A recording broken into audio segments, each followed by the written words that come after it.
आताच्या क्षणाची सर्वात मोठी बातमी समोर येते आणि या बातमीनंतर संपूर्ण महाराष्ट्र आज शोककळीमध्ये गेलेला आहे.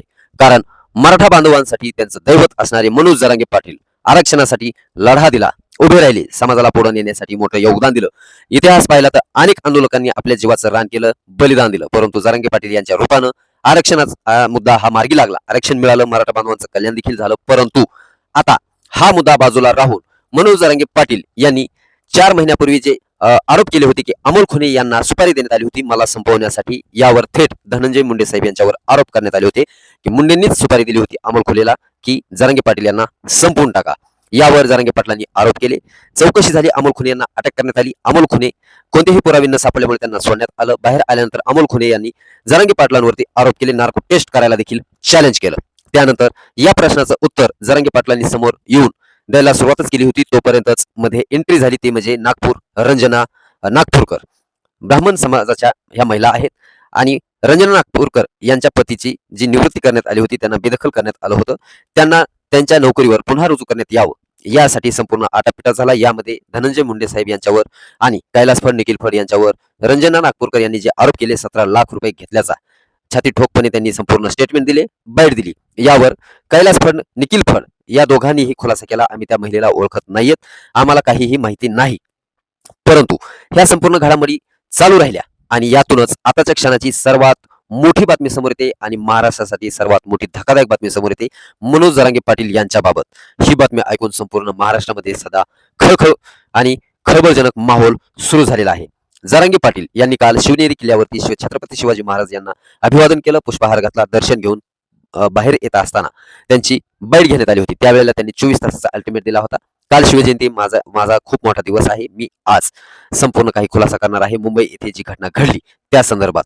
यातूनच आता ती बातमी बाहेर येण्याच्या अगोदर, जरांगे पाटलांनी प्रेस कॉन्फरन्स घेण्याच्या अगोदर आताच्या क्षणाची सर्वात मोठी बातमी ती म्हणजे मनोज जरांगे पाटील यांनी त्यांच्यावर जे आरोप करण्यात आलेले आहेत की अमोल खुने यांनी जे आरोप केलेले आहेत, यावर जरांगे पाटलांनी खुलासा करावा. हे आरोप सोडले, आता मी अडकणार, मी फसणार याचा विचार करून त्यांनी प्रकरण डायव्हर्ट करण्यासाठी प्रयत्न केले आणि मुंडेंना या प्रकरणामध्ये ओढण्यासाठी संपूर्ण अटीतटीचे प्रयत्न करताना आपल्याला दिसून येत आहे. जरांगे पाटलांनी मराठा समाजाचा घात केलेला आहे. 5,000चा मोबाईल वापरण्याची सुद्धा लेवल नाहीये, तरीही आयफोन सारखे मोबाईल त्यांच्या मुलाकडे आहेत. घरामध्ये अनमोल अशा वस्तू आहेत. हा पैसा कुठून आला असा प्रश्न उपस्थित केला, तो म्हणजे ओबीसी नेते नवनाथ वाघमारे यांनी. यानंतर लक्ष्मण हाके यांचे सहकारी आहेत. वाघमारेंनी केलेले हे आरोप जरांगे पाटलांवरती गंभीरच आरोप आहेत. जरांगे पाटलांविषयी बोलत असताना वाघमारेंनी सांगितलं की मनोज जरांगे पाटील यांना कुणी अधिकार दिला की धनंजय मुंडे साहेब यांना धन्या म्हणण्याचा, आणि 22 प्रकरण 23 प्रकरण तुम्हाला फक्त धनंजय मुंडेच दिसतात का? धनंजय मुंडे शिवाय तुमचं आयुष्य नाहीये का? तुम्ही एक दिवस स्वतः अडचणीमध्ये जाल आणि स्वतः एक दिवस आत्महत्या कराल. होणारी बदनामी भविष्यातील ऐकून तुम्ही स्वतः एक दिवस आत्महत्या कराल. एवढ्या अडचणीमध्ये तुम्ही जाताय. कोणाचाही यामध्ये काहीही दोष नसताना एका निष्पाप जीवाला यामध्ये वारंवार तुम्ही ज्या प्रकरणामध्ये नाव नाही त्या प्रकरणामध्ये तुम्ही ओढण्याचा प्रयत्न करताय. रंजना नागपूरकर यांना कैलास फड, निखिल फड ओळखत नाहीत असं त्यांनी सांगितलंय. जर तसं कुठे आढळलं, लोकेशन आढळलं, कुठे धमकी दिली असं जर कुठे वाटत असं रंजना नागपूरकर यांनी दिलेल्या स्टेटमेंटनुसार जर कुठे आमच्यावर तुम्हाला तसं दिसून आलं तर आम्ही नार्को टेस्टला, शिक्षेला आम्ही पात्र आहोत, आम्ही शिक्षा भोगायला तयार आहोत असं आवाहन दिलं. तरी देखील तुम्ही मुद्दामहून धनंजय मुंडे साहेब यांना यामध्ये का वाढता असं वाघमारे यांनी जरांगे पाटलांवरती सर्वात मोठी गंभीर बाईट दिलेली आपण पाहतोय. आताच्या क्षणाची जी सर्वात मोठी बातमी समोर येते ती म्हणजे जरांगे पाटील यांच्यावर वाघमारेंनी केलेली टीकास्त्र. जरांगे पाटलांनी अगोदर बाईट दिली, त्यानंतर रंजना नागपूर यांची एंट्री झाली, जरांगे पाटलांना भेटल्या, जरांगे पाटलांनी पुन्हा संपूर्ण प्रकरण बाहेर आणलं.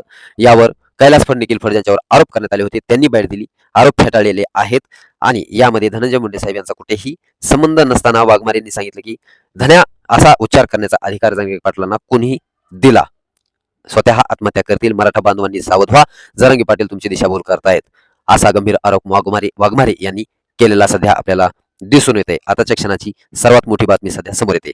त्यानंतर एक सर्वात मोठी बातमी समोर येते ती म्हणजे महादेव मुंडे प्रकरणातील. महादेव मुंडे या प्रकरणाला 1-2 वर्ष उलटून गेलेले आहेत. अद्यापही या प्रकरणामध्ये आरोपींचा छडा लागलेला नाही. अधिक तपास चालू आहे, यासाठीची स्थापना झालेली आहे. संपूर्ण चौकशी अहवाल सुरू आहे. 6 पैकी 5 जणांची नार्को टेस्ट, ब्रेन मॅपिंग ही झालेली आहे. यामध्ये ज्ञानेश्वरी मुंडे, महादेव मुंडे यांची पत्नी ज्ञानेश्वरी मुंडे यांनी वाल्मिक कराड यांच्या मुलाचं नाव घेतलेलं आहे अशी प्राथमिक सूत्रांद्वारे माहिती समोर आलेली आहे. लवकरच महादेव मुंडे प्रकरणाचा तपास निकाली लागेल आणि आरोप सिद्ध होईल, आरोपी समोर येतील अशी शंका सूत्रांद्वारे सध्या वर्तवली जाते. खात्रीशीर माहिती बातमी सध्या समोर आलेली आहे. आपल्याला काय वाटतं या संपूर्ण घडामोडींबद्दल? आणि जरांगे पाटील असतील, वाघमारे, या सर्व घडामोडींबद्दल, रंजना नागपूर असतील, कैलास फड, निखिल फड, या संपूर्ण घडामोडींबद्दल आपली प्रतिक्रिया कमेंट बॉक्समध्ये नक्की कळवा. न्यूज तडकाफडकी चॅनलला सबस्क्राईब करा, बेल आयकॉन घंटेला प्रेस करा. नवनवीन खुलासे आल्यानंतर ताबडतोब तडकाफडकी माध्यमातून आपल्यापर्यंत पोहोचवले जाईल. धन्यवाद.